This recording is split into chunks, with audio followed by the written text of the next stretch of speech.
नमस्कार, आप देख रहे हैं महाराष्ट्र फाइल्स। आपके साथ मैं हूं परवीन शेख। आपको बताएंगे क्यों नमाज को लेकर महाराष्ट्र में मचा बवाल, क्यों बीजेपी पर भड़के मुस्लिम नेता, राज उद्धव पर ये क्या बोल गए एकनाथ शिंदे। इसके अलावा जानेंगे कौन किसे दे रहा है चुनौती, कौन किसकी बढ़ा रहा है टेंशन। साथ ही आपको इन सभी खबरों से कराएंगे रूबरू। लेकिन तमाम बड़ी खबरों में आगे बढ़ने से पहले एक नजर डालते हैं महाराष्ट्र की टॉप हेडलाइंस पर। पुणे के शनिवार वाड़ा में नमाज पढ़ने पर विवाद। नीतीश राणे ने मुस्लिम समुदाय के लोगों को दी चेतावनी। बोले, कल को अगर हाजी अली में हनुमान चालीसा का पाठ हो तो आहत मत होना। महाराष्ट्र में नमाज विवाद पर भड़के एआईएमआईएम नेता वारिस पठान। बोले, अपनी मानसिकता का शुद्धिकरण करें। उद्धव राज ठाकरे में नहीं हुआ गठबंधन। ठाकरे बंधुओं की मुलाकात को एकनाथ शिंदे ने बताया नाटक। महाराष्ट्र की वोटर लिस्ट में 96 लाख फर्जी नाम। चुनाव आयोग पर राज ठाकरे का बड़ा आरोप, मचा सियासी बवाल।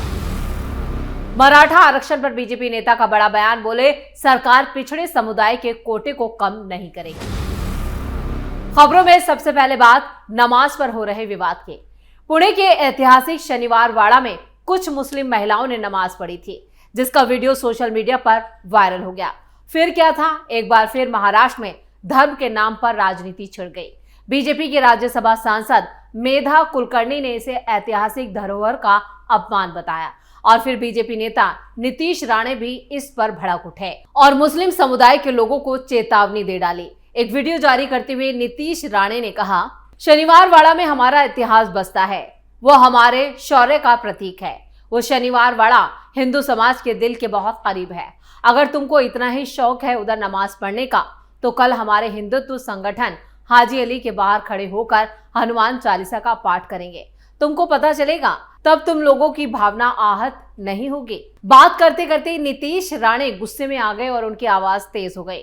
उन्होंने आगे कहा, तुमको वहां ही नमाज क्यों पढ़ना है, फिर मस्जिद में क्या करते हो? जिसको जहां प्रार्थना करने के लिए जगह दी गई है उसे वहां प्रार्थना करनी चाहिए। इतना ही नहीं, देवेंद्र फडणवीस सरकार में मंत्री नीतीश राणे ने आगे कहा, फिर अगर हमारे हिंदुत्व कार्यकर्ताओं ने वहां जाकर आवाज उठाई तो सही ही किया ना, वरना कल हाजी अली के बाहर जोरदार हनुमान चालीसा बोली जाएगी या महाआरती की जाएगी तो फिर तुम्हारी आवाज नहीं निकलनी चाहिए, फिर किसी को हरी मिर्ची नहीं लगनी चाहिए।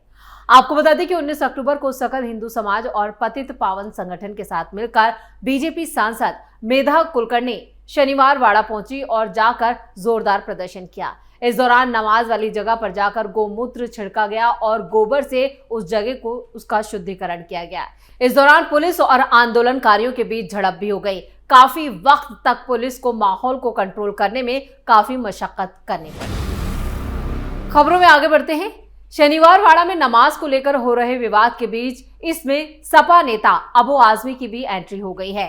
अबू आजमी ने ऐसा बयान दिया है जिस पर खूब हंगामा हो रहा है।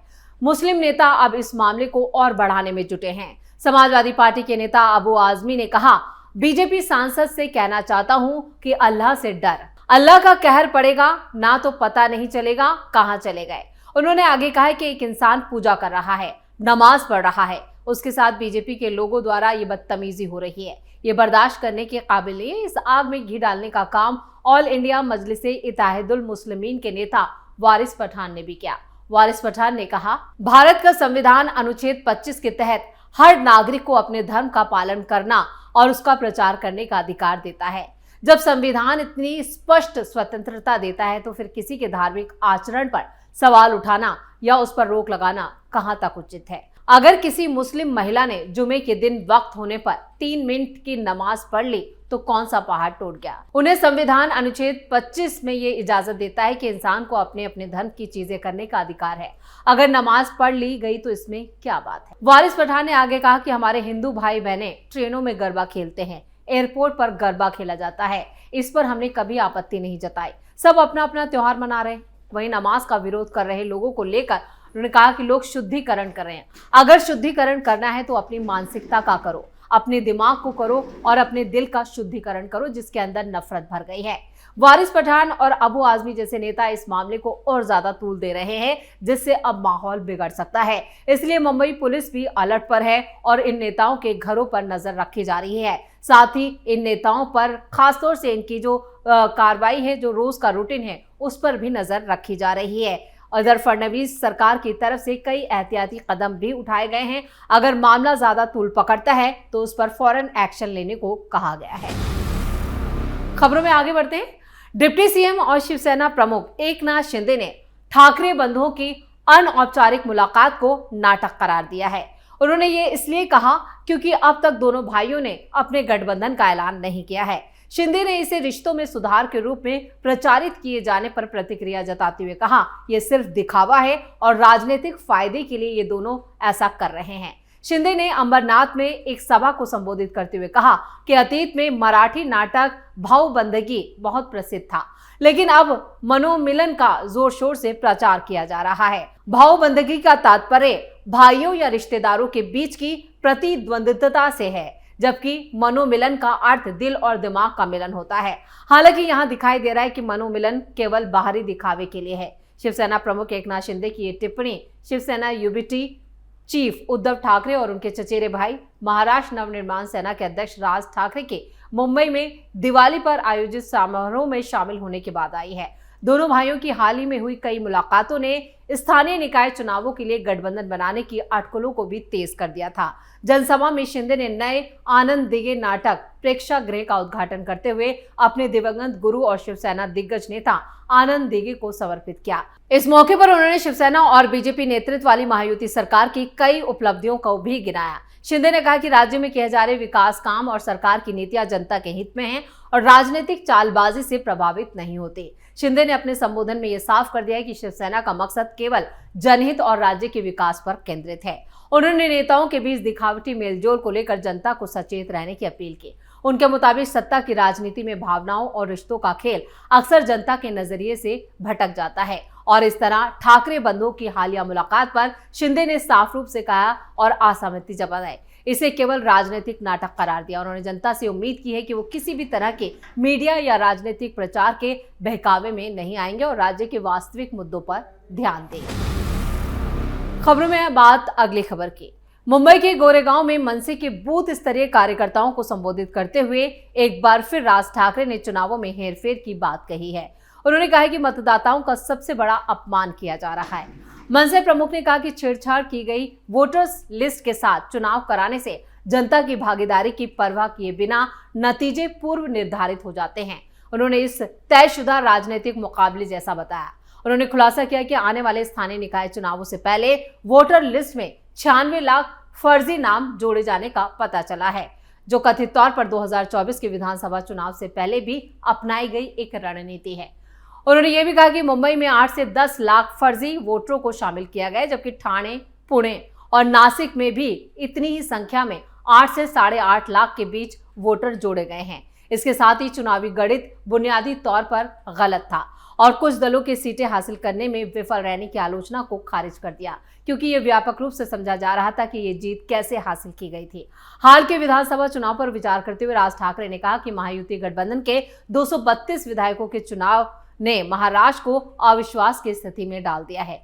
वोटर और विजेता दोनों ही आश्चर्यचकित है। उन्होंने संकेत दिया कि राष्ट्रीय चुनावों में अपनाए जाने वाले तरीके अब सभी के लिए पारदर्शी हैं। जनसभा में राज ठाकरे ने पीएम मोदी का एक पुराना वीडियो भी दिखाया, जो विपक्षी दल के कार्यकाल के दौरान का है। इस वीडियो में पीएम मोदी ने चुनाव आयोग पर पक्षपात का आरोप लगाया था। उन्होंने कहा कि बीजेपी ने सत्ता में न रहते हुए भी ऐसी शिकायतें की थी, जिससे पार्टी के मौजूदा नेतृत्व की आलोचना हुई थी। राज ठाकरे ने जोर देकर कहा कि वोटर लिस्ट में गड़बड़ियां एक पुराना मुद्दा है, जिसे उन्होंने 2016 और 2017 में ही इलेक्ट्रॉनिक वोटिंग मशीनों और वोटर लिस्ट से जोड़कर बताया था। यह आरोप स्थानीय निकाय चुनावों की तैयारियों के तेज होने के साथ ही सामने आ रहा है, जिससे महाराष्ट्र में चुनावी प्रक्रिया की निष्पक्षता को लेकर शंकाएं पैदा हो रही है। राज ठाकरे के दावों पर चुनाव आयोग ने अभी तक तो कोई बयान जारी नहीं किया है, लेकिन उद्धव ठाकरे गुट के नेता संजय राउत ने राज ठाकरे का समर्थन किया है, जबकि बीजेपी साफ कह रही है कि राज ठाकरे आने वाले चुनावों में अपनी हार को लेकर एक नया बहाना ढूंढ रहे हैं। खबरों के आखिर में बात मराठा आरक्षण की। महाराष्ट्र के राजस्व मंत्री चंद्रशेखर बावनकुले ने कुणबी जाति प्रमाण पत्र पर अन्य पिछड़ा वर्ग यानी ओबीसी समुदाय की चिंताओं को दूर करने की कोशिश करते हुए एक बार फिर दोहराया कि सरकार पिछड़े समुदाय के कोटे को कम नहीं करेगी। राजस्व मंत्री चंद्रशेखर बावनकुले ने कहा कि हैदराबाद गजेटियर के क्रियान्वयन के लिए 2 सितंबर को जारी की जाएगी। मतलब जो आदेश आएगा वो 2 सितंबर को जारी किया गया था। सिर्फ मराठवाड़ा और विदर्भ क्षेत्रों पर ही वो लागू होता है, ना कि पश्चिमी महाराष्ट्र पर। उन्होंने कहा कि इसलिए उस क्षेत्र का मराठा कुणबी समुदाय इससे लाभान्वित नहीं हो सकता। ओबीसी नेताओं को इस मुद्दे को गलत नहीं समझना चाहिए। किसी का हिस्सा किसी और को नहीं दिया जाएगा। यानी चंद्रशेखर बावनकुले ने एक बार फिर कहा है कि ओबीसी के हकों पर कोई डाका नहीं डाला जा रहा है और जो गजेटियर जारी किया गया है उसके लिए अलग से प्रावधान किए गए हैं।